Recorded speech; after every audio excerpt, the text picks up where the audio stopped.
اعوذ باللہ من الشیطان الرجیم بسم اللہ الرحمن الرحیم ان اکرمکم عند اللہ اتقاکم۔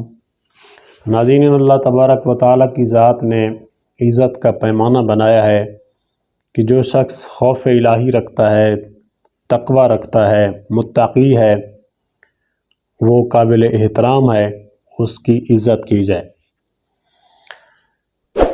اس کے علاوہ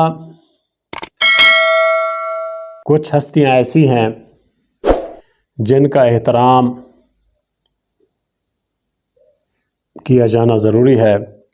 حضرت علی علیہ السلام نے ارشاد فرمایا کہ اپنے اساتذہ اور والدین کی تعظیم کے لیے کھڑے ہوا کرو، یعنی والدین کا اور اساتذہ اکرام کا کھڑے ہو کر استقبال کرنا، ان کی عزت و تکریم کرنا ضروری ہے۔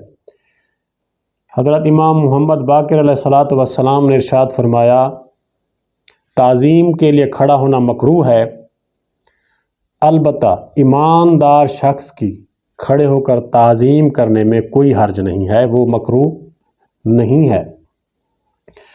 تو اس ضمن میں امام موسیٰ کاظم علیہ السلام نے ارشاد فرمایا کہ عالم کے علم کی وجہ سے کھڑے ہو کر تعظیم کی جائے اور جاہل کو اپنے سے دور نہ کیا جائے۔ اگر وہ دور ہو گیا تو اس کو راہ راست پر کون لائے گا؟